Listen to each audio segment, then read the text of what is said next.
Okay, thank you very much po. At marami pong salamat sa Panginoon sa pribileyo na tayo po ay mag-aaral ng kanyang salita. At this is one of my favorite topic, no? Pag sinabi pong ang tawag natin year end and then start of a new year, no? New year po. Kasi marami pong hesitations ang new year, maraming mga uncertainty kaya ang mga tao talaga namang napansin ko sa amin, actually hindi aming ang pamilya, but yung ibang tao.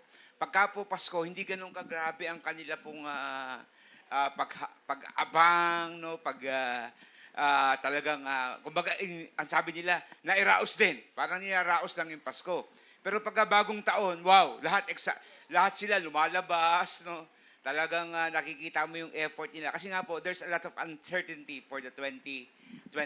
At tayong mga Kristiyano, hindi po mahalaga ang New Year sa atin. Tama ba? Ang mahalaga sa atin yung ating Pasko sapagkat doon po silang ating tagapagligtas.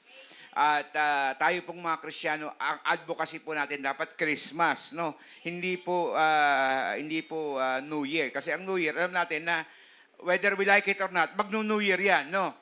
Pero yung Pasko, no, kung wala ang Pasko, paano na kaya tayo? Tama po ba? Kaya nga po importante. But importante din po ang New Year. At minsan ginagawa po natin itong indications. O sabihin, dito tayo nag-i-start, no?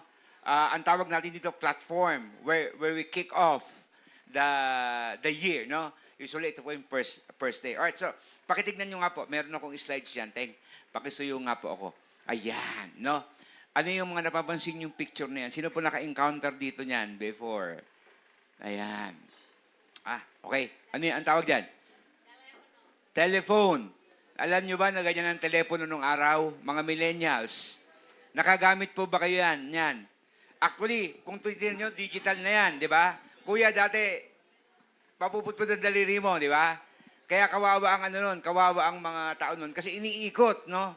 Kung ano yung number mo, iikot mo. Kaya digital na yan. Tapos, nauso yung 80s, nauso naman yung tinatawag natin na cellphone, no? Bakit dalawa yung cellphone? There was a time na yung tao di nakakabayad ng cellphone, di ba? Kaya puro incoming lang, use outgoing. Kaya dalawang cellphone. Tapos, yan po usually, ang lalaki ng battery niyan, no?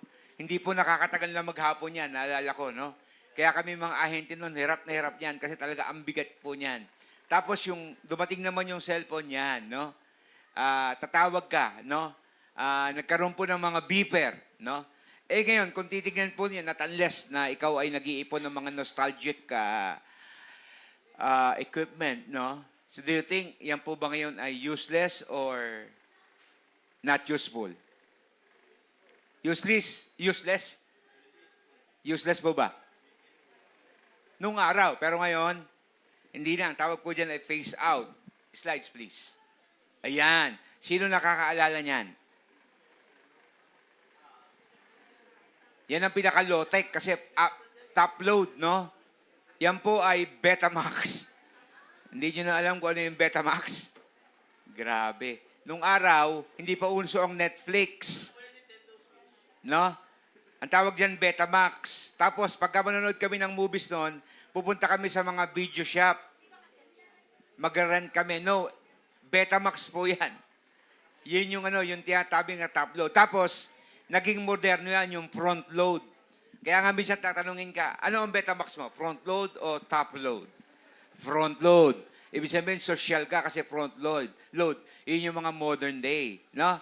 Tapos, during that time, mag-rent ka sa mga rentals, di ba? Yung mga Video City. Inabutan niyo yung Video City, yung mga rentals, di ba? Tapos meron tinatawag na, may tinatawag na courtesy. No? Bago mo isoli yung tape, anong gagawin mo? Ano? Nire-record. Inira mo yung movie.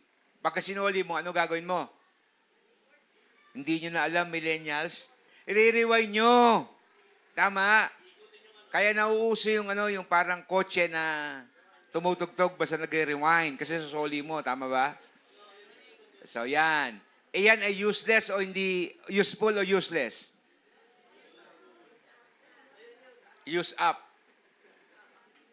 Di ba? Useless. Ibig sabihin, ngayong 2024, 2025, Useless na po yung mga bagay na yan. Tama. Ngayon, ang tanong ko sa inyo mga kapatid, this 2025, kayo po ba ay useful o useless spiritually? Yan po ang ating pag-uusapan ngayon. Can you just, tayo po tayo, slides please. Ang ating pong pag-uusapan ngayon, how to bear much fruit in 2025. So, paborito ko po yan, success factor in 2025. May mga bagay, in order to be successful or to bear much fruit, meron kang mga factor na gagawin sa buhay mo. May kailangan kang gawing factor. So, kaya nga natin binasa yung John 15 verse 1 to 15 na. 1 to 12 lang yan. Alright, slides please. Basahin muna natin yan bago tayo magsimula. That you bear much fruit, showing yourselves to be... So, may premise po dyan. Yung palang pagiging fruitful natin ay for the Father's glory. Tama? And Christians are designed to multiply. Tama? Kaya lang ang tanong natin mga kapatid, ang team natin ay how can we avoid being spiritually useless? Tayo po yumuko, tayo po mikit, tayo po yung manalangin. Dakilang Diyos, salamat sa mensahe na aming pagbubulay-bulahin ngayon. Kausapin niyo po kami sa mga talatang ito na aming pag-aaralan. Huwag po namin makita ang mga ibang tao kung hindi makita namin ang sarili na kinakausap mo. Patawarin mo rin po kami sa aming mga nagawang kasalanan. We have to admit that we are committing a lot of sins sa iyong buhay, sa aming mga buhay. Kaya nga, Panginoon, if we are still in sin, you cannot work in our midst. Hindi ka gagalaw sa aming kalagitnaan. Kaya nga, Panginoon, tulungan mo kami na sa aming pag-aaral na ito, makita namin ang sarili namin na gusto mo pong baguhin. Gabayin niyo po ang inyong lingkod, tungtungan niyo lang ang inyong paa. Hindi ako ang makita, ako hindi ang mensaheng nagagaling sa iyo. Maraming pong salamat. All these things we ask, in Jesus' name we pray. Amen, amen. So, ang objective po natin, tayo makakaupo na, ang objective po natin ay, ang mga Kristiyano daw ay wag pong maging useless sa harapan ng Panginoon this coming 2025.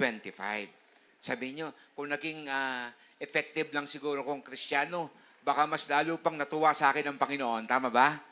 Mas lalo pang gumanda pa yung aming relationship ng Diyos. At pag maganda yung relationship natin, ano yung sumusunod doon? Blessing will follow. Kasi yung blessings, kaya natin yun. Kasi pangako na ng Panginoon yun, di ba? Pero yung tinatawag na special favor, yun ang inaantay ng mga Kristiyano. Pero napaka-gracious ng Panginoon. Ang tawag po niyan ay grace, grasya ng Diyos, na minsan, mas sinasalbahay tayo sa harapan ng Panginoon, meron pa rin tayong pabor. Totoo naman yun. We cannot deny it. Tama? Minsan, anong salbahay natin, no? Minsan yung pabor ng Panginoon nasa atin pa rin. Pero, may hangganan po yon. Tama po? May hangganan yon. Minsan, pinapadama lang po tayo ng Panginoon or pinapadama lang tayo ng sitwasyon para ma-realize natin na may mga mali tayong ginagawa. By the way, yung aking pong devotion, I hear, no? And I see. So ngayon mga kapatid, if you allowed me, I'd just like to try. Kasi simula po na magkaroon tayo ng tinatawag natin na digital age, na lahat po ay binabasa natin, parang maraming inaantok. Tama po ba? Nawawala na yung kasiyahan na magbuklat ng salita ng Diyos sa kanyang tahanan. Is that an amen? Hindi ko sinasabing ito yung salita ng Diyos. Ang salita ng Diyos ay kung saan nyo siya tinatagpo, binabasa. Pwedeng sa cellphone nyo kasi most of you probably meron na po mga digital phone. Tama po ba? Pero ngayon, kakaiba. I will not put a verse kung ano yung nasa loob. Gusto ko kayo mismo ang tutunghay kung ano yung dala yung Bible, kung ano yung dalang cellphone para hindi kayo inaantok. At the same time, nakukonfirm nyo kung tama yung binabasa nyo. Is that an amen? Kaya nga po ang mga Kristiyano, dapat pagkapulinggo, una meron siyang dalang Bible, meron din siyang dalang notebook. Tama po ba? Kasi sinusulat niya yung mga notes doon. Ngayon po, dahil gumaling na tayo at masyado na po tayong technologically advanced, yung ating pong cellphone, meron na rin siyang notes. Is that an amen? Pwede ka ngayon, dalawa na po. Ang tawag natin is split screen. Alam niyo ba yung split screen, di ba?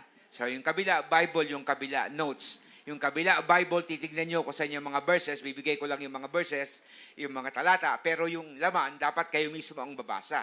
Para at least yung inyong mga mata ay hindi kung saan nakatingin.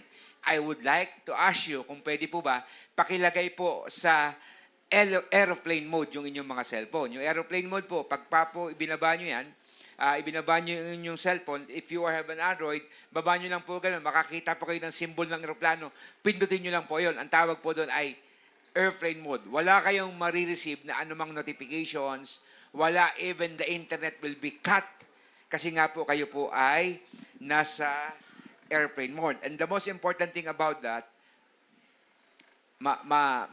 magiging dalisay yung ating pag-aaral ng salita ng Diyos. Is that exciting? Siyempre, kasi magiging focus natin. Kasi dito po nakasalala yung ating pong pagtatagumpay this 2025. Alright, so ngayon, i-evaluate po natin. Ngayon, gusto kong simulan ng negative. Ano ba sa tingin nyo ang mga taong Kristiyano na hindi tagumpay? Ano yung kanyang mga characteristic? Ano yung kanyang mga bagay na, kumbaga, parang nangyayari sa kanya pagka hindi po sa successful? Anyone? Pagka hindi sa successful, ha? Gusto ko parang negative ang dating. Ano yun? Lazy, tamad. Pwede. Mainin ang ulo. Wow, parang ako lahat yan, ha? Are you referring to me? Alright, mainitin ang ulo. Ano pa? Makasarili, selfish. Nagiging tulya. Ay, hindi, shellfish yon. Okay, selfish. Ano pa? Lulubog lilitaw. Hindi mo makita. Parang di ba, ngayon nakita mo sa church, mamaya na, wala na. Okay, ano pa? Ano pa? Parang tahimik tong side na to, ah. Ano, no? How do you know na yung taong yon ay hindi spiritually successful? Sigaw? Ano? Alright. Okay. Para mas proper yan at para magkaroon kayo ng idea, i-define mo natin what is a successful person. Ano nga ba ang successful person? A successful person, according sa Bible, is a person who accomplish what God wants him to be.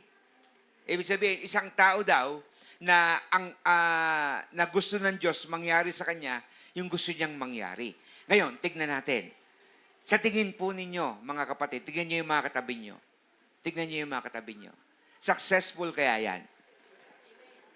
Malaking question mark, di ba? Yung kalooban kaya ng Panginoon ay nangyayari dyan sa katabi niyo. Big question, tama po ba? Ano? So, tignan niyo po dyan. Anong nakikita nyo sa picture? Di ba? Merong puno. Tama? Merong mga vine. Merong mga, may mga bunga. At yung bungang yon ay umpok-umpok, tumpok-tumpok. Yan ang po ang tinatawag natin na successful. Ang kalooban ng Panginoon, ang sabi doon sa verse, this is my Father's glory that you bear much fruit. So, ano ang kalooban ng Panginoon sa inyo? To bear much fruit. So, kung hindi ka pala nagbe-bear much fruit, hindi ka successful.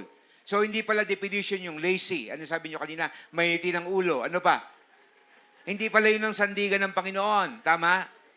Ang sandigan ng Panginoon, ang bilangan ng Panginoon ay yung bear much fruit. So, ibig sabihin, dapat, kung ano yung nangyayari sa inyo, dapat patuloy po kayong hindi lang lumalago. Kayo ay namumunga. Ano yung binubunga nyo? Doon papasok yung sinasabi nyo. Lazy, tamad. The fruit of the Spirit is love. Ano pa doon? Patience, joy. Ano ba? Love yun. Meaning ng love yun. Tama? Tapos kung mapasin nyo, the fruit.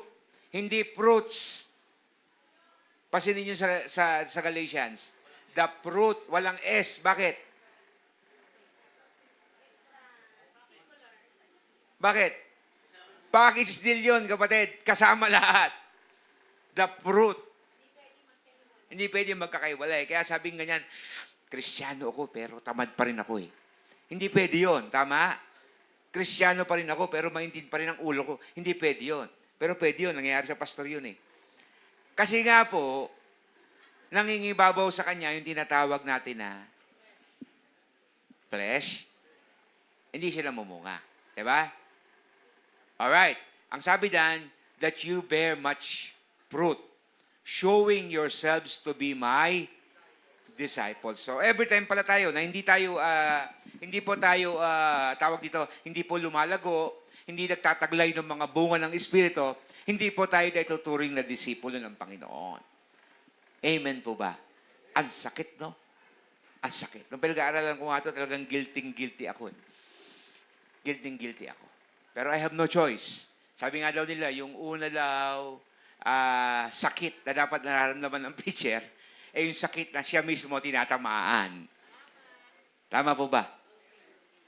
Kaya nga talaga naman, no? Wala akong magagawa kung hindi mag-sorry. Kanina, si Rose, no, nagagawa ako ng sermon doon sa sala. Maganda naman yung intention niya. Nagpapalit siya ng kortina. Yan, yung kortinang ganyan, pinapalitan niya. Akalain niyo, nagpapalit siya ng mag-isa ng kortina. Nadali niya yung dulo nung kanyang, nung kanyang kortina, yung TV namin, yung rod. Grabe. Ang lalim nung tama. Gas-gas. Siyempre, sabi nga, you should bear much fruit. And the fruit of the Spirit is patience. Dali ako kaagad. Long suffering. Do not keep record of wrong. Love yun. Wala akong magagawa. I have to say, sige na nga. Bakit pa sa loob mo? Grabe, no? Buti na lang, bayad na yun. Wow. Ganun talaga po. No? Ganun talaga nangyayari talaga.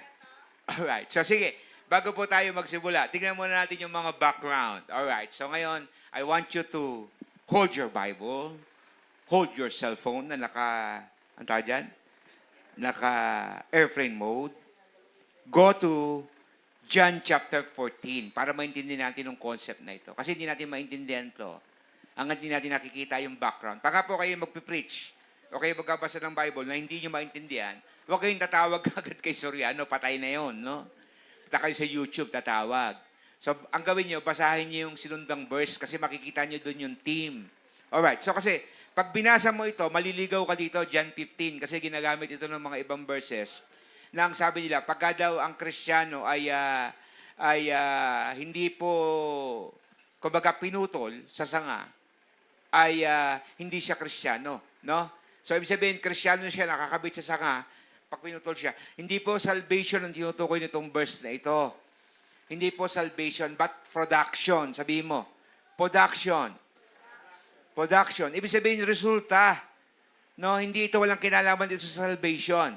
Yung kaya nga, mga kapatid, bakit may mga verses dyan na itatapon? Kasi may purpose. Mas sino yung mga tinapon na may purpose pa rin yung panunog lang yon. So, walang salvation po dito. It talks about our effort, the result of our effort sa Panginoon. Kaya wag po kayong malilito.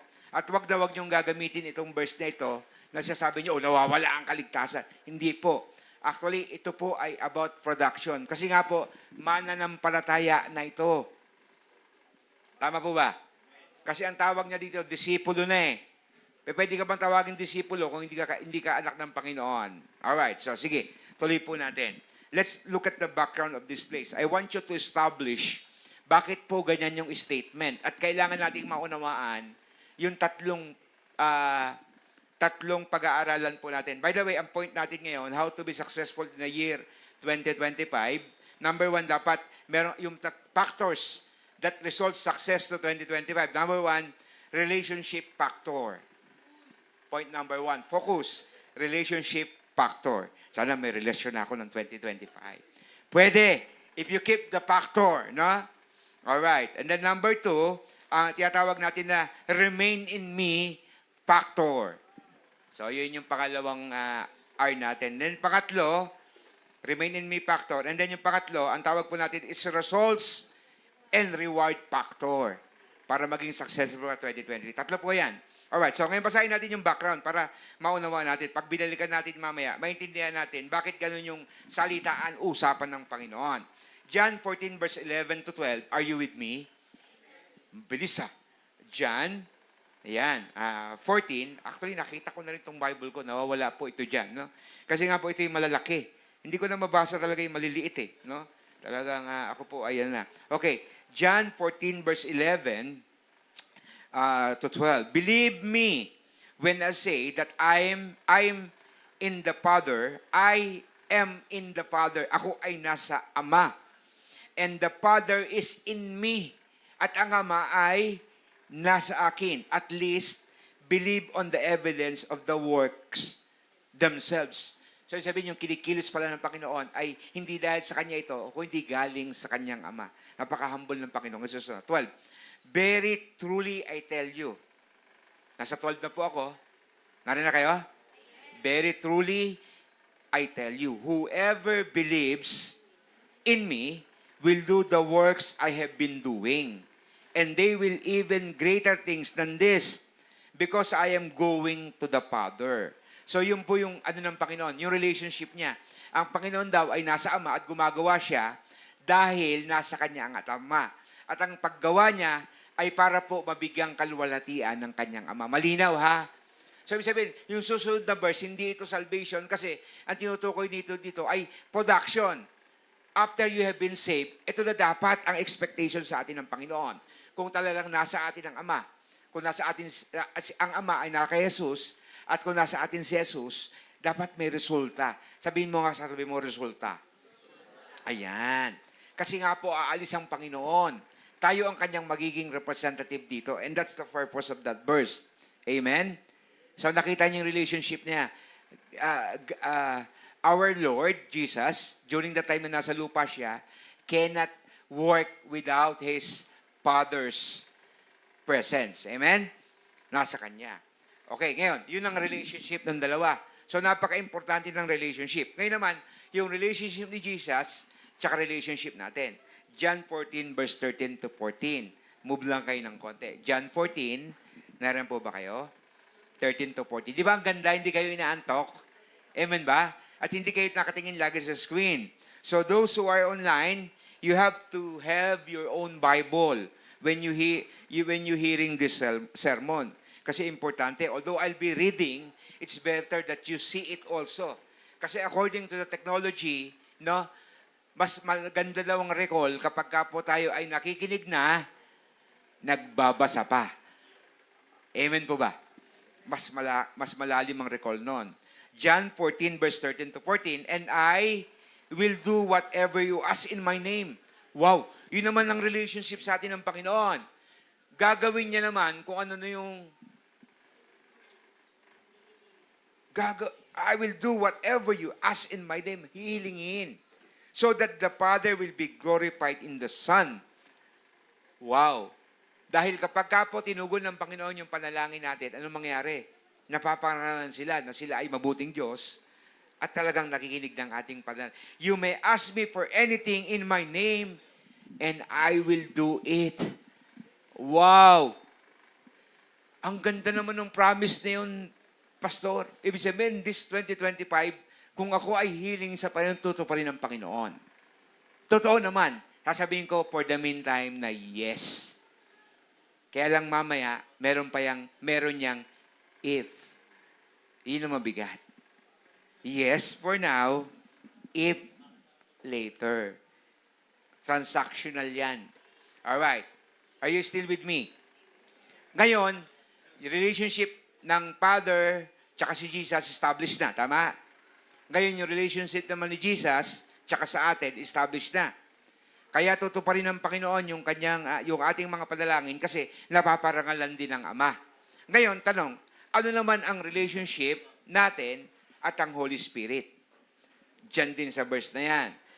Sa chapter na yan. Go on 26. Are you with me? Look at your verse. Look at your Bible. But the advocate, ano sa Tagalog? Advocate, tagapamigitan, ano pa? Tagapagtanggol. Sa ibang translation, anong pagkakagamit? Ha? Ano yung kapatid? Adhikain. Tagapagtaguyod. Pwede. But the advocate, the Holy Spirit, so sabihin, yung prinsipyo pala na iniwan ng Panginoong Yesus, meron tayong advocate and that's the Holy Spirit. Kasi sinabi naman doon sa unang verse, aalis kasi ang Panginoon. Kaya pagka wala na ang Panginoon dito sa lupa, ano na ang papalit? That's the Holy Spirit. So napaka-importante pala ng Holy Spirit. Whom the Father will send in my name, will teach you all things and will remind you of everything I have said to you. Ngayon, tanong, balikan natin Yung kanina, na papakinggan niya lahat ng panalangin natin at sasagutin niya ang panalangin natin. Ano yung premise dito? Kung yun ang tinuro sa atin ng Holy Spirit. Amen? Amen po ba? So, hindi totoo lahat na sinasagot ng Panginoon ang ating panalangin na yes. Tama? Meron din siyang no. Meron din siyang wait. Tama ba? So, hindi nagbabago yung prinsipyo. Tama? Ngayon, tingnan ko po yung picture. Slides, please. Meron po ako slides yan. Yan. Ano yung nakikita nyo sa kabilang side? At ano nakikita nyo sa kabilang side? Ha? Ha? Yung nasa left side nyo. Okay. Iba yung side nyo. Alright. So, yung mas malaking picture. Magulo. Malabo. Do you think kapakinabangan yan? Hindi, di ba? Binubura nga sa cellphone yan, di ba? Pero yung nasa kaliwa, yung palang puno doon, ano yung punong yon? Hindi pala puno yon. No, hindi pala yun. Yung bunga ngayon, ano yun? Sili. Sili pala yon, di ba? So, ang sabihin, pagka pinukus natin yung bagay, kapatid, mas kapakinabangan. So, napaka-importante po ng focus. Tama? A blurry picture, pagka magulo ang isip mo this coming 2025, hindi ka kapakinabangan sa Panginoon. Tama? Pagka halimbawa, kausap kita, o sige, pastor, sasama ako dyan, ha? Tapos mamaya ni anino mo, wala ka. Wala kang focus, tama? Tapos, ang sabi mo, pastor, sana po makakatin ako lahat ng gawain. Pero hindi naman kita makikita, hindi ka namin makikita. Di ba? Kasi kung ano-ano ang focus mo. Tama? Pero pagka nakita mo ang Panginoon, ang focus mo, Panginoon, you will always find time. Amen? Amen po ba? Actually, yun ang prinsipyo sa corporate world. Do not give your main task to the people that is, alam mo yun, yung mediocre. Alam mo yung mediocre? Yung nasa gitna lang, yung hindi masyadong busy. Huwag mo daw ibigay yung main task mo doon. Ibigay mo yung main task mo sa mga taong busy. Kasi bakit?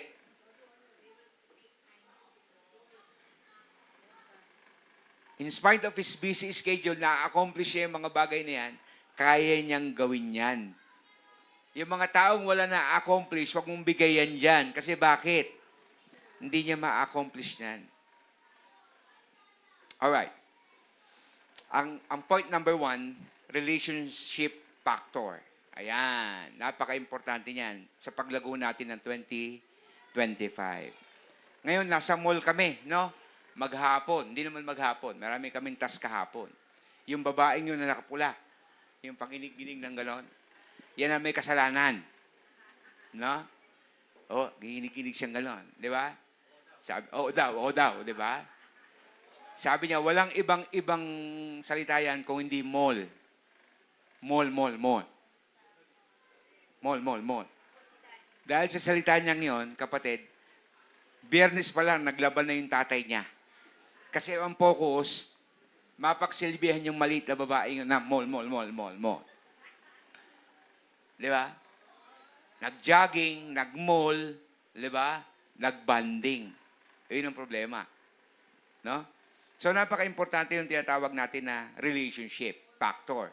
Pagka maayos yung relationship mo sa kanya, kaya mong gawin yung mga dapat mong gawin. Yung anak ko, di ba, sabi nila, kala nyo, ganyan lang yung anak kong yan. Pero responsible pala yan. Kita nyo naman yan, di ba? Bahala kayo, no? Hanap kayo ibang illustrations. O sige, ibayin natin para wag naman sa pamilya ko. Baka magalit na naman kayo sa akin eh. Alright. Sino po ang nakapunta na ng mall?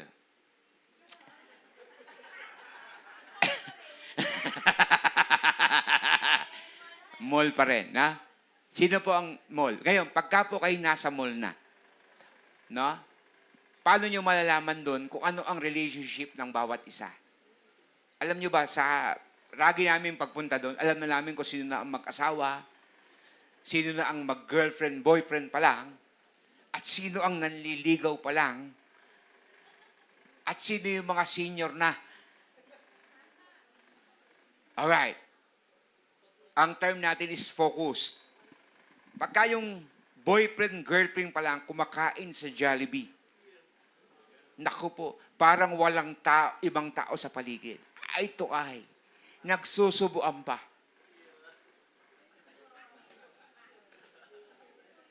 Focus. Tama? Ngayon, pagka po mag-asawa na, yung isa naka-cellphone, yung isa naka-ganon. Tama? Sabi, di ba? Yung focus niya kung saan na. Lalo na pagka-senior. Ang mga senior, laging nakatingin sa bag.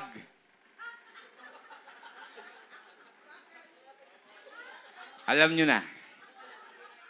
Yung nanay ko, laging nakatingin doon kung may nakalagay na kasulat. Kutsara. Uy, Kenny Rogers to ah. Makapal to ah. Tapos, kahapon, pinupunas-punasan yung chopsticks. Ngayon, meron kaming chopsticks ngayon sa bahay. Libre naman yon. Wala namang problema doon. Di ba? Hindi ginamit hindi nilagay niya. No? Pero wag naman yung kumuha ka pa ng marami. Iba yon, di ba? Yung tama lang sa inyo, hindi lang ginamit. No? So, ganun mo makikita yung relationship. No? So, yung mga senior, ang relationship nila, it's either sa bag nila kasi nandun yung gamot nila. Tama? Hinahanap nila yung senior card. Tama? At ang mabigat, lagi nakatingin sa hinahanap nila yung cellphone nila. Tama? Hinahanap nila yung salamin nila. Senior na tong taong to. Na? Pero yung mga magjowa, ay to ayan. Tsaka minsan may nahulog pa, nakatingin. Akala mo, kikidnapin yung kausap niya eh. At ang ganda-ganda ng tingin niya, wow. Meron kaming katabi kahapon, talaga sila lang dalawa. Ang ingay-ingay sa paligid, pero talaga nag-uusap sila heart to heart. Yung isang babae, alam mo yung nagkapakit, gumagano'n yung...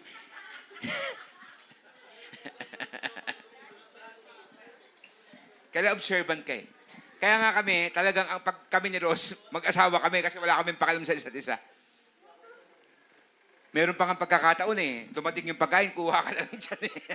Hindi ka tulad ng mag-boyfriend, girlfriend, susubuan ka pa. Tama? Ganun talaga. Hindi, yung mag-boyfriend, girlfriend yon. So, ibig sabihin, focus. That's the most important thing.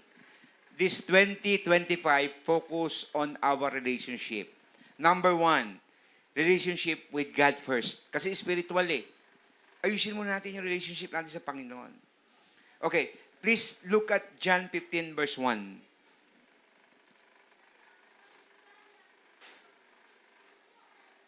I am the true vine. Ang ganda ng pagkaka-emphasize ng Panginoon dito. I am the true vine. Kasi may mga peke-peking vine eh. And my Father is the gardener. Wow. Very Very, ang tawag dito? Yung kinakanya. I am the true vine, ako, and my Father is the gardener. So, yung relationship nila. Ibig sabihin, ito yung kanilang task, yung kanilang assignment. So, mga kapatid, this coming 2025, dapat meron kang assignment to be spiritually focused. Ano ang assignment mo? Tama. Diba? Okay. John 15 verse 4. Ito na. Remain in me, and I also, sa 4, verse 4. 15 verse 4. Remain in me, as I also remain in you. No branch can bear fruit by itself. Hindi daw mamumunga, no? Ng kanyang kusa lang. It must remain in the vine. Neither can you bear fruit unless you remain in me. So, premise yun, no? Merong rational. Number 1, rational. Slides, please. Meron akong dyan slides. Rational. Alam ba yung rational? Pag sinabing rational, logic. O yung tinatawag na principle behind. Alright, so, bukaan naman lang ng konti. Sana may sound. Alright, itong dalawang magkaibigan na ito. Ito, ang tawag dito ay partnership. In this kind of business, Oh, I'm You need a sorry. very good partner. Slide. Sorry.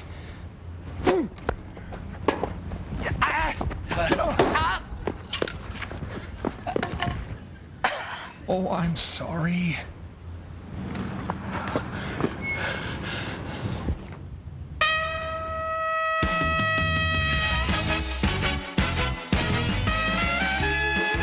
Actually, thank you. Courtesy yan ng bangko. All right. In this kind of business, you need a good partner. Amen? No? Even sa spiritual, kailangan mo ng partner. Amen? At dito sa verse na binasa natin, sino ang partner natin? Okay, sino ang mag-partner muna? Ang Panginoon at ang gardener, which is his father. Dito naman sa case natin, si Jesus and tayo. So we have a good partner kasi si Jesus. O ngayon, itong dalawang to, anong problema nila? Yan, picture lang ng dalawa. Anong problema nitong dalawang to? Ano yung problema ng partnership number 1? Anong wala sila? So, ang objective nila, itatawid nila yung bola doon sa kabila. Nasaan ang kalaban? Nasa kabila. Pero anong nangyari? Okay, patay mo na lang yung sound, play mo na lang. Walang teamwork. Tama? Grabe, no? Kaya walang ka-teamwork. Boog! Tsaka mayroon yung ganyang partner, ikaw ang tinitira. Boog! O ano pa? Wala silang coordination. Walang communication. Alright. Do you think you will be successful in 2025 kung wala kang coordination sa Panginoon? How God coordinate to His people? Paano nagko-coordinate ang Diyos sa mga tao niya? Number 1, through His Word. Amen? Kaya nga dapat nagbabasa ka ng Bible. Amen? Kasi nagko-communicate eh. Baka gawa ka ng gawa. Akala mo ginagawa mo sa Panginoon, pero eventually, yung ginagawa mo, ang tinatamaan pala, yung kapwa mo. Kasi walang coordination. Ano pa? Walang communications. So we have to pray sa Panginoon. Tama? Tapos yung bandang dulo, ano nangyari? Yung isa umarap na. Laban tayong dalawa. Sila na magtutuos, di ba? So anong problema? Talagang importante yung coordination, di ba? Sa church, ganoon din. Huwag na lang kayong mawawala sa church basta-basta. Amen ba? Kasi importante kayo sa church. Amen ba? Mong sabihin hindi ka importante, tagapuno ka lang ng upuan, o at least meron kang role. You fill up the chair. Alam mo yung kanta niya, no? John Den, you fill up my senses. Sabihin, siya lang ang nagpipill up nung kanyang pananaw. Ikaw ang pumupuno ng aking mga alaala. Ganun ka ba? Alaala ka na lang ng 2024? Magpakita ka naman ng 2025. Amen ba? Amen ba? Hindi namin alam, baka ikaw nakaaway namin pagdating ng 2025, katulad nun, di ba? Alright, ito pa isa. Tignan natin kung anong problema nitong dalawang ito. Malupit itong dalawang ito talaga. Ito yung mga matatalinong mga kakampi. Go.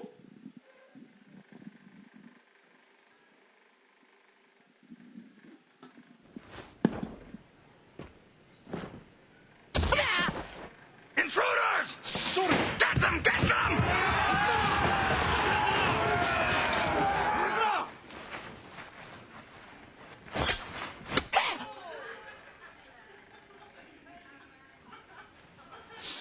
Sorry. Sorry. Sorry. Alam mo sa partnership, yun ang pinaka-ayoko maririnig. Sorry. Tama? Alam mo, okay, bigyan ko kayo ng konting background. May dalawang karakter dyan, yung Shogun tsaka Ninja. Magkaawa yan. Yung Ninja, assassin. Gusto niyang patayin yung Shogun. No? And during the time, ang pinaka-high-tech na weapon ay yung tinatawag natin na Shoryuken. O Aryuken, no? Ang Aryuken, yung star, no? It is the most sophisticated weapon in the world. No? Kaya lang, pag hindi ka marunong gumamit, makakadali ka ng tao. Tama? Yang hawak nyong yan, it is the most powerful weapon now in this world. Ano yun? Yung cellphone nyo. Pwedeng makasira yan. Tama? Pwedeng maka-uplift yan ng buhay. Tama? Pwedeng makasira din ang buhay yan. At pwedeng maapektuhan din yan ang buhay nyo. Amen po ba? Kapag hindi ka marunong gumamit. At yung cellphone na yon, pwedeng maka-apekto ng buhay ng kapwa-tao nyo. Kasi hindi ka marunong gumamit. Anong problema na itong dalawang to, sa tingin nyo? Pag-atake pa lang di ba? Umakyat sila doon sa bakod.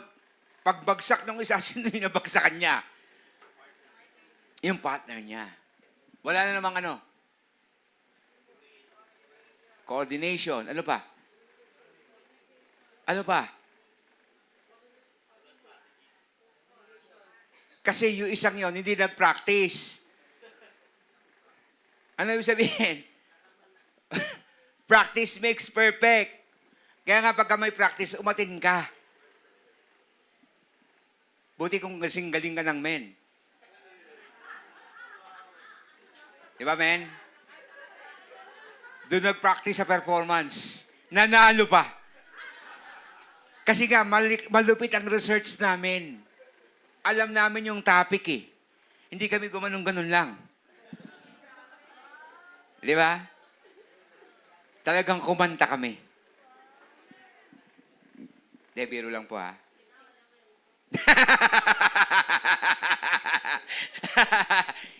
Totoo naman. Lip sync naman. Okay, keynotes, no? Meron niyang rational.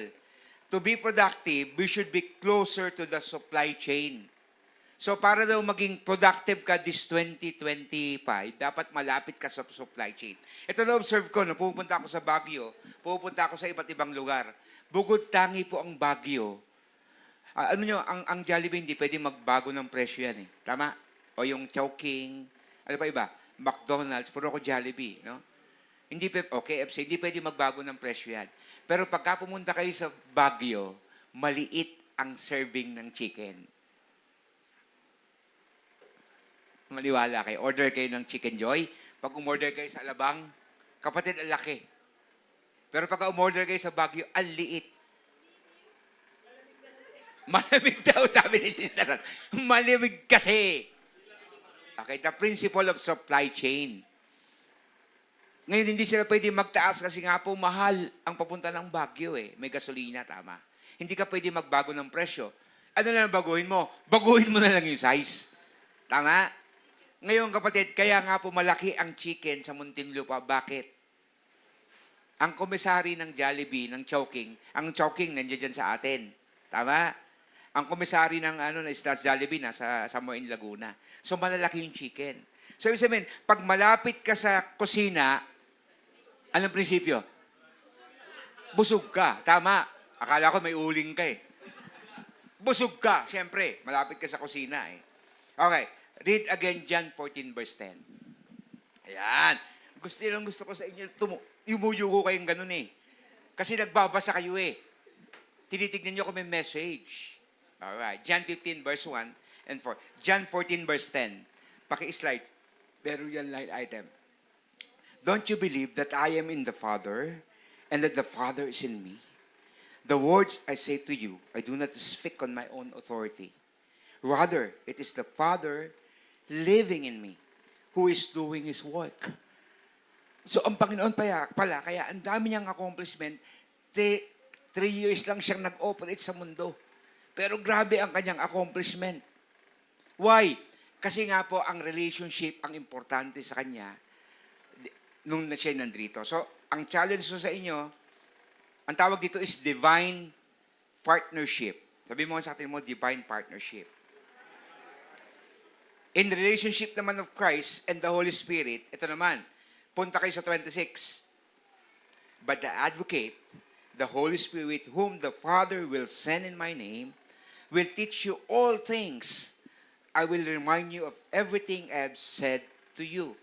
So, ibig sabihin, yung partnership nila, wow. No, divine talaga. 3 yung nagtatrabaho. Kaya nga po, mga kapatid, ang Kristiyano, pagka po na-save, wow, ang galing-galing niya. Kasi bakit?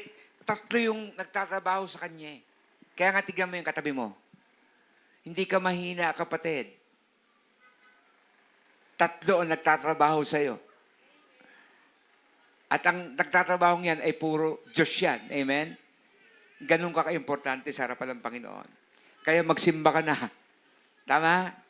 At ang maganda, hindi lang sila may rational o may katuwiran o may logic. Meron din silang role sa bawat isa. Alright. Ano yung tatlong yon? Ano yung role na yon? Number 1, John 15 verse 1. Lipat po kayo. Wala nagbabasa na ng ganito, no? Talagang hindi mo na marinig eh. I remember the time na pagka po nagbabasa ang Lakeview, pagka tapos nagtitinginan pa. Anong verse nga, kapatid? Nakatulog ako eh. Tapos meron pang pagkakataon na nagbabasa kami ng ganyan, nahulog yung Bible. Nakaidli pala. Habang nananalangin. Kaya minsan, kaya maano yung cellphone na ang nahuhulog. Amen? Nakatulog pala. Alright. Ang sabi ang role number 1, the father is the gardener. He gardens the plant. Take care of the character. Okay, sabi ko, John chapter 15 verse 1, I am the true vine and my father is the gardener. Tapos move kayo sa 2, he cuts up every branch in me that bears no fruit, while every branch that does not bear fruit, he prunes so that it will be even more useful. No. So, ang gusto ko pong tingnan nyo dito, na yung ating Ama, itinanim tayo sa ating Panginoong Hesus na meron siyang expectation. So, ngayon sa atin, may expectation sa iyo ang Diyos. Ano expectation sa iyo ng Diyos? Hindi magka-girlfriend ka na, magka-boyfriend ka na. Prayer and fasting.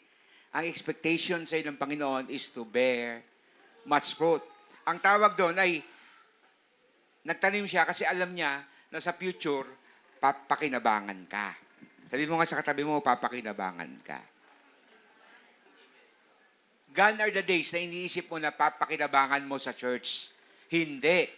Ikaw ang pakikinabangan ng Panginoon para sa church. Expectation. Amen? At minsan, may mga pinuputol ang Panginoon. Ano yung mga pinuputol? Ito yung mga masasamang ugali natin na kailangan putulin ng Panginoon para tayo ay mamunga. Ano ito mga ano to? Ano ito mga pinuputol sa atin? Pride. Ano pa? Ano? Sungay. Tama, kuya. Sungay talaga. Di ba? Tignan niyo kapain niyo yung mga ulo niyo.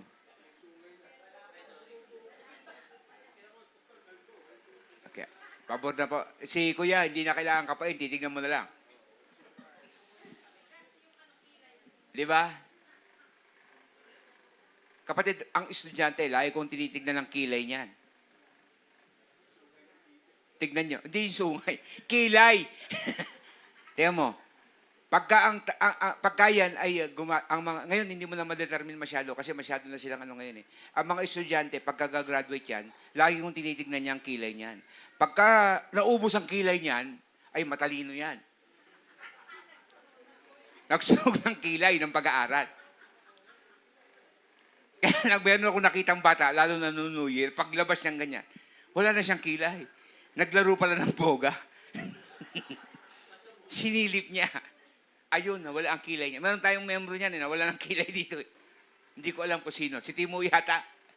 Sinilip nila, wala silang kilay. Matagal pala tumubo ang kilay, no? May purpose siyang kilay, di ba? Pagka pinawisan ka, yan ang umaano. Kumbaga parang ano yan, sweeper yan. Pag bumatak dito, ilalagay niya sa gilid, di ba? Makakadilat ka. Inahit mo yung kilay mo. Pinaganda mo, pinaganon mo.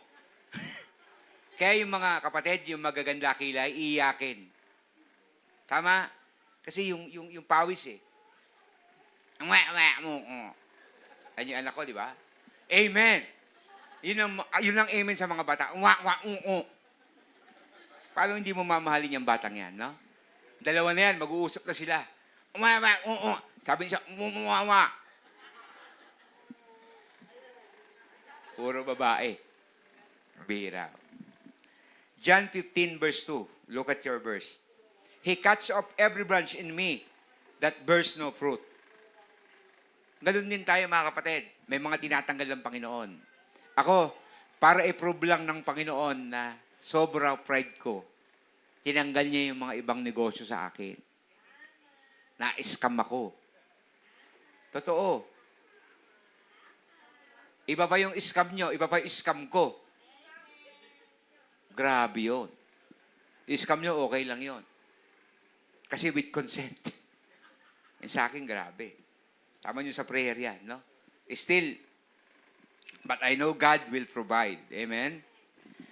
For Jesus and His disciple, He cleansed. Paano tayo nililinis ng Panginoon? Because of His Word.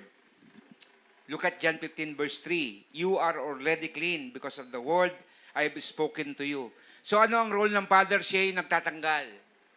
So paano niya tinatanggal? Through His Word. Galing sa Panginoong Hesus yun. Ephesians 5 verse 26.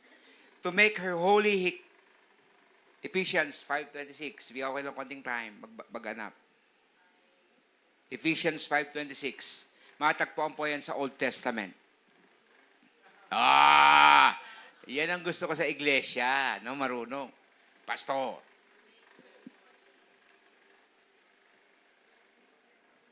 Ang Ephesians po ay wala sa Old Testament. Nasaan yan? Nasa Apocrypha po yan. Alright, Ephesians chapter 5 verse 26. To make her holy, ito yung wife eh. Ito yung trabaho ng husband sa wife. At trabaho ni Jesus sa iglesia, Ephesians 5:26. To make her holy, cleansing her by the washing with water through the word. So importante talaga sa buhay ng Kristiyano ang nagbabasa ng salita ng Diyos para yung kanyang mga maling ugali natitrim. The more time he meditates on the word, the more cleaner he become as he follow the word of God, as they follow the word of God. Amen po ba? John 15 verse 6, balik kayo ulit. Markahan nyo na yan. John 15 verse 6, if you do not remain in me, you are like a branch that is thrown away and withers. Ito yung sinasabi nila na nawawala daw ang kaligtasan. Kasi ito ay nakabase dun sa ating paghawak sa Panginoon. No! Hindi po ito salvation. Ito po ay production. If you do not remain in me, you are like a branch that is thrown away and withers. Such branches are picked up, thrown into the fire, and burned. Grabe. Yung mga tao pala na wala pong production sa Panginoon, walang accomplishment, ang trabaho na nila ay parikit sa apoy. Ano ba yun? Yung pagkasinusunog? Panggatong. Sabi, no?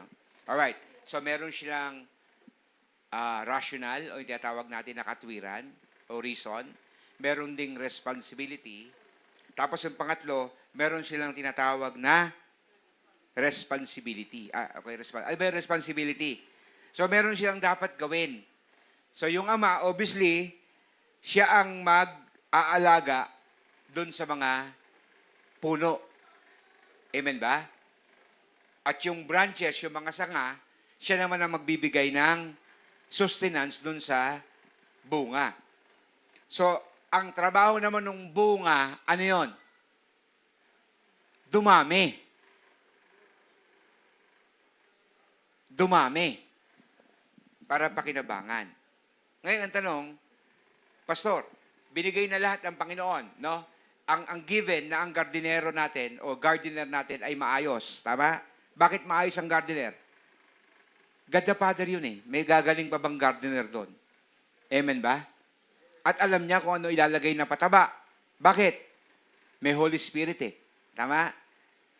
Siya yung mag-i-evaluate. No? At ano yung patabang ilalagay? At ano yung magiging basis ng paglilinis sa kanya? Yung Word of God. Dalisa yan. Perfect yan. So ngayon, pagka yan ay dumaan dun sa sanga ng Panginoong Yesus, at yan ay pumunta dun sa mga tangkay na binadaan ng bunga, imposible ba na yung bunga ay hindi lumago? Pag maganda ang puno, maganda ang lupa, maganda ang puno, maganda ang mga sangang maliliit, do you think magiging maayos ba ang puno o hindi? Ang bunga o hindi? Definitely magiging maganda yan kasi maganda ang pinagmumulan. Alright. Kaya lang, sa prinsipyo ng buhay at sa prinsipyo ng salita ng Diyos, mas sila maganda ang intensyon ng Diyos, maganda ang intensyon ng Kristo, ni Kristo, may Holy Spirit, hindi pa rin productive ang Christians. Kasi may tinatawag na sa Bible na word na if. Sabi mo sa katabi mo, if. Sa Tagalog, kung. Alam nyo, ang Bible, ang tawag dyan is transactional. Alam mo sabihin ng transactional? Okay. No? Bago mo matanggap yung mga special blessing, dapat meron kang gagawin. Kasi nga po, production to eh. Hindi naman salvation eh. Tama ba? Productions eh. Merong word na if. Ilang beses inulit po dyan. Magsimula po sa verse 4 and 5 and 6. No, hanggang 7, meron ba? O, tama, hanggang 7. 4 na beses, hanggang 9. O, inulit-ulit yung word na if. Ang galing. So, ay sabihin, kayo mismo ay tumitingin sa mga aklat ng Biblia nyo. Very good. Very good. There is the word if. If you want to be successful in this 2025, dapat maalala mo tong word na if. Diba? Parang ano to, suddenly. Diba? Parang suddenly. Parang when the church pray, suddenly happen. No? Ito naman, blessings follows if. Malinaw transactional yan. Kasi production eh. Okay, point number 2. Remain in me. Yan. Remain in me. Alright. Yung remain, pag tinignan po natin yan sa Greek word, ang meaning po niyan is meno. Kaya nga menopause. Tumigil. Di ba? Kaya yung babae, pagka menopause na, tigil na yung kanyang monthly period. Doon kinuha yung word na yon. Meno. Means stay. Means dwell. Means abide in the place. Pag-abide in the place, yung mag-stay ka dyan.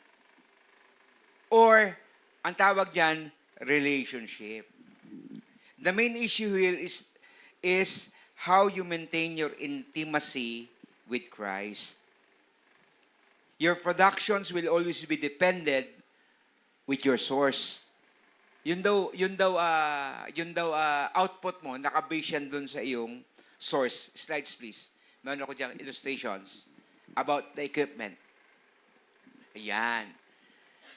Alright. Kahapon, bumili ako niyan. Paborito ko yan. Talagang weakness ko yung tools na yan. No? Napabili ako. Hindi napabili. Bumili pala talaga ako. Kasi 50%. Alright. So lahat yan, what is the meaning? Ano ba ang definition ng tools? To make your life easier. Diba? Naalala niyo yung vacuum cleaner? Ahente ng vacuum cleaner. Sabi niya, hirap na hirap yung nakikita niya, sinisilip niya, hirap na hirap hirap na hirap magwalisin manang Bentahan ko nga sa kanyang vacuum cleaner. Tapos ang ginawa niya, para maging emphasize, alam niyo na to no? Ang ginawa niya, lahat ng mga tae ng manok, inipon niya dun sa vacuum cleaner niya. Tapos, Mami! Pasok siya kayo. Buksan niya yung vacuum cleaner. Tinaktak niya ngayon dun sa sala. Tinaktak niya pati dun sa mga sopa. Mami! Papakita ko sa inyo na very effective tong vacuum cleaner ko. Talagang sisipsipin ko lahat ng dumi. Hindi ka na magwawalis in your life. Kasi meron ka ng vacuum cleaner. Pagka hindi ito na sip-sip ng vacuum cleaner, ako mismo ang sisip-sip niyan para sa'yo. Pagka hindi ito na sip-sip ng vacuum cleaner, ako mismo ang sisip-sip niyan para sa'yo. Pagka hindi ito na sip-sip ng vacuum cleaner, ako mismo ang sisip-sip niyan para sa'yo. Pagka hindi ito na sip-sip ng vacuum cleaner, ako mismo ang sisip-sip niyan para sa'yo. Pagka hindi ito na sip-sip ng vacuum cleaner, ako mismo ang sisip-sip niyan para sa'yo. Ha? Sabi ng may-ari. Maya-maya, mami, eto na, isaksak mo na yung vacuum cleaner ko. Nakakalimutan niya, doon siya kay Ate Merly nag-promote. Walang kuryente doon eh. Kawawang nila lang. Silip-sip niya ngayon, literally. So, naalala niyo yung Aryuken? Useless yon pagka hindi ka, kapatid, maski na anong tulong mo sa kapwa mo. Kapag yung tulong mo, kapatid, hindi po na po-promote si Jesus, ikaw yung sarili tumutulong. Naku po, useless, maniwala ka. May ilaw na ba si Ate Merly? Sorry ba, Aling Merly? Merly Albalon? Yung katabi ni Sister Nelia? Merlin pala. At tuloy yan na nawala. Sige. Dati kuryente lang wala yun ah. Alright. So, electrical equipment is useless without Meralco. Tama ba? Napaka-importante kung saan nakapokus yung ating relationship, which is Jesus. And then, yung relationship na yun, dapat minimaintain natin yun. Alright. So, naalala ko ngayon yung nagpunta kami ng Palawan. Okay, picture. May second slides ako dyan. Ayan. Ayan. Ayan. Sige, remain in me. Go. Clean by the word. Ayan. Keeping His command. Remain in my love. So, yung... balik. Okay lang yan. Alright. So, ayan. So, okay. Balik na lang sa boat. Nagkamali ako ng lagay ng slide. Dapat sa una. Ayan. Okay. Yung bakit napansin niyo yung bangka? Yung bangka, mga kapatid, yan ay nakalagay sa isang lugar. Tama? Mas na may bagyo minsan yan, nadyan lang yan. Doon ko natutunan yan, no? Doon sa Palawan. Napansin nyo yung bangka, lalo na yung merong yung katig. Yung katig, di ba? Napansin nyo, ilan ang angkla niyan? Isa. Tama? Okay. Yung isang boat, wala siya doon sa shore, eh dyan na nakikita niyong angkla.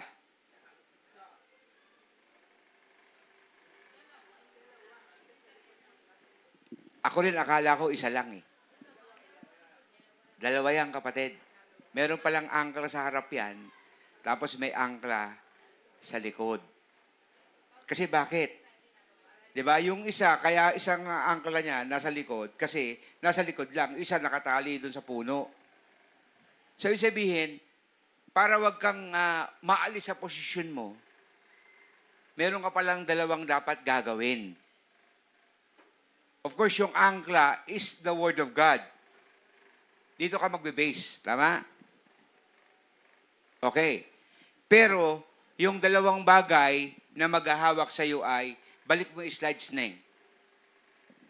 Ayan. Number 1, ang sabi doon ay keeping His command. So, hindi ka lang dapat nagbabasa. Okay ba? Dapat, sumusunod ka rin. Correct? Alright. 15 verse 10. John 15 verse 10. Basa tayo. If you keep my command, and para may kama, you will remain in my love. So, dalawang bagay yung angkla natin. Ano yun? Keeping His command and remain in His love. Yung keep His commands, madali lang unawain. Whatever you read, you just follow. Kapatid, hindi ka gagalaw, masinasaan ka. Masinahatakin ka ng kung sino, kapatid, you will be established. Yung keeping His love, yun ang dapat nating pag-usapan. Ano yung keeping His love? Remaining in love, His love. Kapatid, dapat sa iyong gagawin, ito yung sinasabi lagi ng mga kaibigan natin, dapat may pag-ibig. Lahat ng ginagawa mo, dapat punong-puno ng pag-ibig ni Kristo. Hindi ka gumagawa dahil napipilitan ka lang.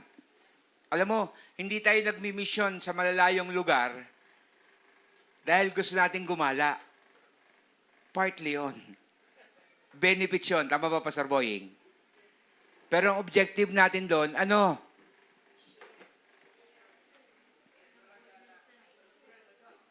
Anong pong purpose natin doon?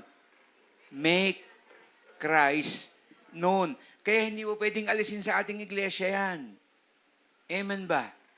Kapag ka po ang Lakeview Southern Baptist Church hindi na lumalabas, wala na siya sa pag-ibig ni Kristo. Dito-dito na lang sila. Tayo-tayo na lang. Papalakasin natin ang ating mga sarili. Para saan? Pagka malakas ka na, nakatakbo na sila, pastor. Di ba yung kaaway? Ang lalakas yun na, di ba? Nagpalaki kayo ng katawan, weights. Yung iba, nagja-jogging, nagba-badminton, no? Ano pa? Nagra-running. Ano pa yung mga ibang ginagawa natin para lumakas ang katawan natin? Nagba-vitamins, no? Tapos natutulog ng maaga. Ano ba? Lahat ng kagagawa natin para lumakas ang katawan natin. Okay. Nakalipas ang taon, ginagawa natin yan, malakas na tayo. Wala na, dumating na ang Panginoon. Tapos na ang boxing. Nanalo na yung kalaban ni Pacquiao. Useless. Amen ba? Kaya nga dapat sumasama ka sa mission. Nakakaya tayo, di ba? Lalo na kami mga pastor. Pastor na naturingan, tapos hindi nakikita sa mission, question mark yun. Kasi ang pastor, kapatid, ito yung number 1 niya, requirements niya eh. Making Christ known. Pagka ang pastor, masinasinong pastor ng Lakeview, at tumatayo siya ditong pastor, pagka hindi siya nakikita sa mission, questionin nyo. You have the rights. Bakit? Trabaho namin yun eh. Tama? Tama po ba? Hindi ang pastor nandito lang sa pulpit. Tama po ba? Gumagalaw din. Ngayon, yung pag-ibig na yun, hindi yun naturalesa ng Panginoong Yesus. Yan ay nanggaling din sa Ama. John 15 verse 9. Tignan po ninyo. As the Father has loved me, so I have loved you. Now, remain in my love. Grabe. Kaya nga pagka nawala ka kay Kristo, hindi mo love si Kristo. Amen? Nakatingin ka sa mga tao sa church, nakatingin ka kung kanin-kanino, nawala ka sa church, ayoko na dyan. Hindi na ako magsisimba dyan. Hindi mo love si Christ. Why? Kasi hindi mo napapagtsagaan yung mga taong minahal ni Kristo. Amen ba? Eh kung si Kristo nga minahal yan, ikaw hindi mo mamahal. Paano mo masabihin na love your enemies? Eh yung mga tao nga nasa paligid mo, hindi mo malove. Tama? That's remain in love. Alright? Number 3. Tandaan natin, we need each other. Sorry, dugtungan ko lang, bago mag-number 3. Kapatid, pagka hindi natin maiibig yung mga taong nasa paligid natin, alalahanin natin yung ginawa ni Kristo para sa atin. John 15 verse 13. Look at this. John 15 verse 13. Are you with me? John 15 verse 13, greater love has no one than this, to lay down one's life for one's friend. Wow. Ganda. Tapos sinundan pa sa 12. Sumunod na 12. Ano yun? My command is this, love each other as I have loved you. Pastor, pasaway yan eh. Paano kung iibigin yan? Parang hindi ka rin naman pasaway. Tama ba? Ang lakas mo magsabi ng pasaway yan eh. Parang ikaw, gaano ka ba kapasaway? Pero inibig ka pa rin ng Panginoon. Kapatid, kung maalala ko lang ang mga pinag-aagawa ko noon, hindi ako tatanggapin ni Rosemary. Pero mas mahal ko na siya ngayon.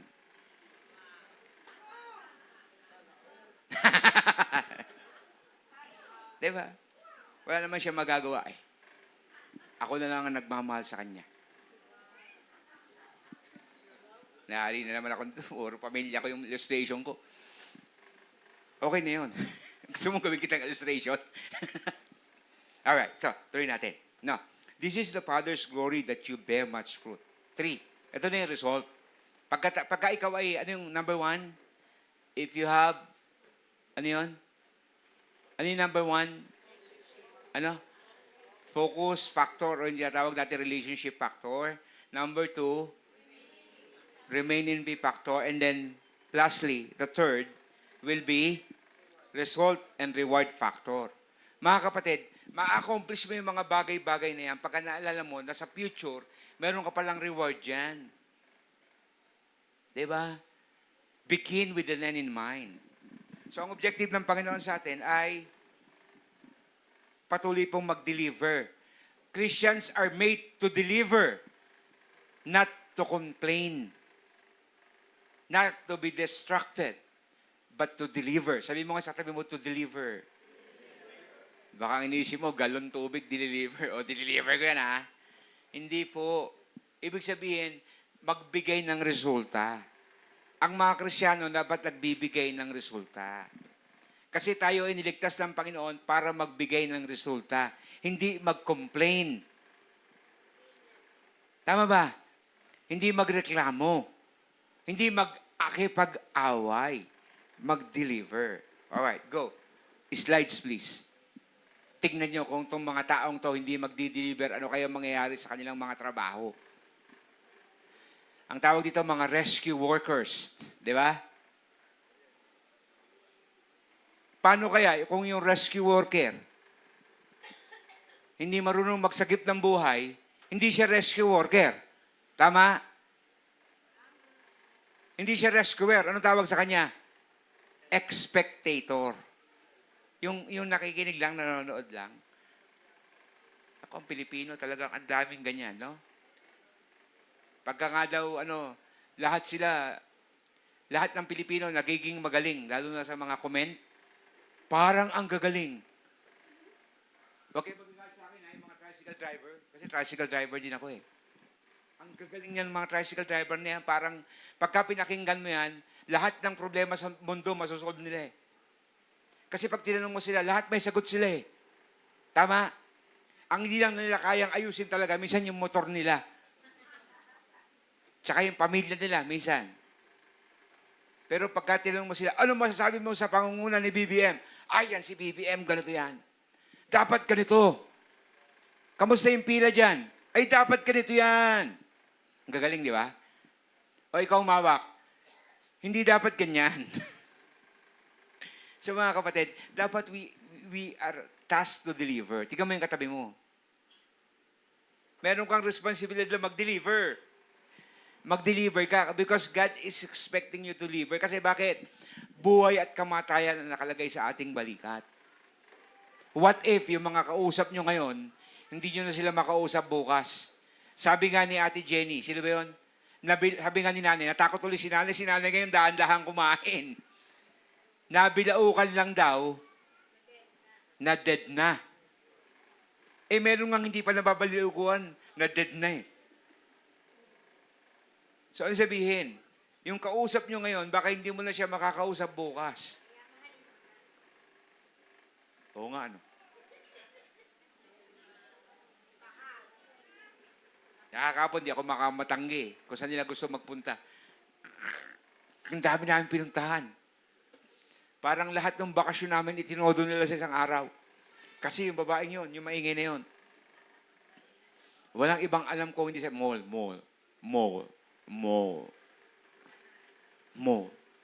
Doon lang siyang humingiti, mall. Well, ganun talaga ang bata. But we are, okay, yung lifeguard, kapatid, nakita niyo yung mga nakapayong sa bandang side? Kayo yun. Kayo yung lifeguard ni Jesus. You are the lifeguard of this world. Kayo ang buhay. Kayo ang pag-asa ng bayan. Kayo ang pag-asa ni Kristo. Is that an amen? Church, please deliver. I am a rescue worker. Sabi mo nga sa kayo mo, baliktad, you are a rescue worker. Go. Anong trabaho nung nag-rescue? You save lives. Train kayo, kapatid. Marunong kayo mag-share ng bridge. Marunong kayo mag-share ng ang sagot. Marunong kayong naalala ko ito yung kinikwento ni Papa. Bible student. Sabi niya ganyan, paano ka mag-share ng salita ng Diyos? Marunong po ako niyan. Alam ko yung Romans Road. O sige nga, ano yung Romans Road?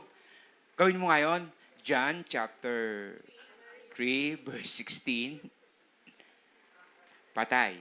Sige, yung mga hindi nakakaalam ng Romans Road, talungin nyo na lang next time, ha? Kayo nang bahala dyan. Ano ba yung Romans Road? Ayan. May bago kang kaalamang matutunan kung hindi mo alam, no? Alright, go. Slides, please. Slides. Yan. Alright. So, in summary, wala na slides, no? Okay, in summary, okay, conclusion tayo. Fruitfulness in Christ requires abiding in Him. Our fruitfulness glorifies God.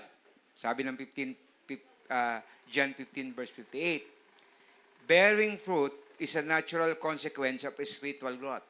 Pag lumalago ka sa Panginoon, automatic namumunga ka. Di ba? Pasin nyo, dati hindi ka naman mahilig magbasa ng Bible. Ngayon, pagkakausap ka, puro verse sa Bible ang pinagsasabihan, sinasabi mo, kaya nasasabihan ka tuloy, oh, wala ka sa church, sir. Nasa barangay ka. Punong-puno lang kasi yung prinsipyo mo sa buhay. Umaapaw ka. And that's a very good illustrations.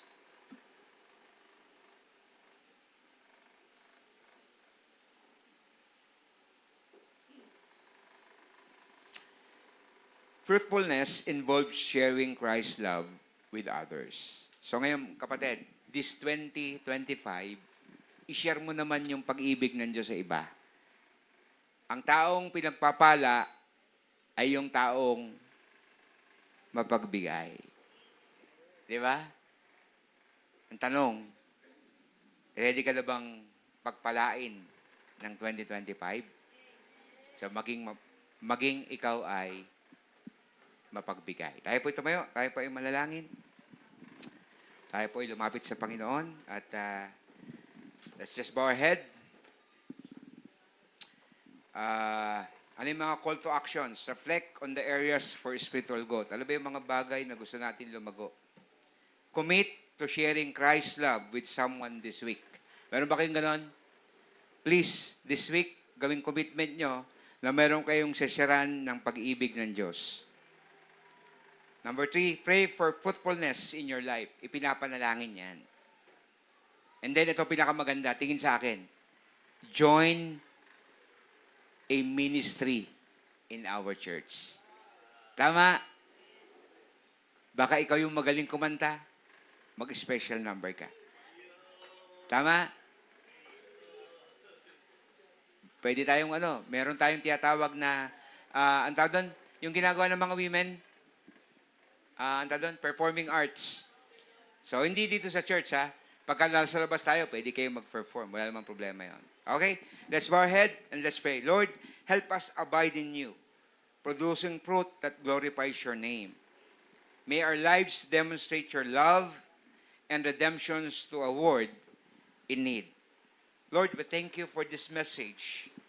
As you bless each and every one, may we accomplish our task. Especially, an idea of sharing you to someone this week. Lord, sana po maibahagi namin kayo sa iba this week. Marami pong salamat. All thing we ask.